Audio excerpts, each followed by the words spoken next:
తూర్పు గోదావరి జిల్లా అనపర్తిలో ఎంపీ దగ్గుబాటి పురంధేశ్వరి పర్యటించారు. పలు అభివృద్ధి కార్యక్రమాలకు శంకుస్థాపన చేశారు. అనపర్తి రైల్వే స్టేషన్ రీమోడలింగ్ పనులను పరిశీలించారు. సీసీ రోడ్లకు శంకుస్థాపన నిర్వహించారు. సుమారు 30 కోట్లతో అనపర్తి రైల్వే స్టేషన్ పునర్నిర్మిస్తున్నామని తెలిపారు.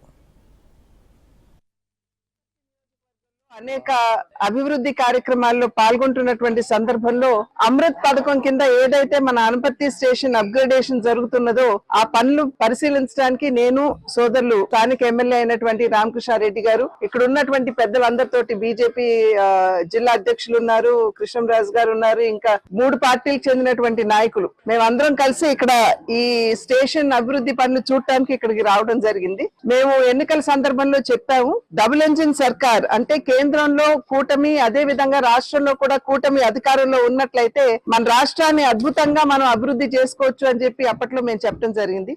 దానికి అనుకూలంగానే ప్రభుత్వం తరఫు నుండి, అదే విధంగా స్థానికంగా ఎంపీ ఎమ్మెల్యేలుగా మేమున్నటువంటి సందర్భంలో కూటమి మంచి సమన్వయం తోటి ముందుకు వెళ్తూ రాష్ట్ర అభివృద్ధి ఏ విధంగా జరపాలి అనేటువంటి విషయం మీద దృష్టి కేంద్రీకరించడం జరిగింది. ఇవాళ ఇక్కడ చూసినట్లయితే అనపర్తి స్టేషన్ అమృత్ పథకం కింద 30 కోట్ల రూపాయలతోటి దీన్ని అభివృద్ధి చేసుకునేటువంటి అవకాశం ఉన్నది. ఆల్రెడీ ఇప్పుడు స్టేషన్ కి సంబంధించి అడ్మినిస్ట్రేటివ్ బిల్డింగ్ అంతా కూడా ఈ నెలాఖరు కల్లా అయిపోతుందని చెప్పి ఇక్కడ ఉన్నటువంటి అధికారులు చెప్పడం జరిగింది. అనపర్తి నియోజకవర్గంలో అనేక అభివృద్ధి కార్యక్రమాల్లో పాల్గొంటున్నటువంటి సందర్భంలో అమృత్ పథకం కింద ఏదైతే మన అనపర్తి స్టేషన్ అప్గ్రేడేషన్ జరుగుతున్నదో ఆ పనులు పరిశీలించడానికి నేను సోదరులు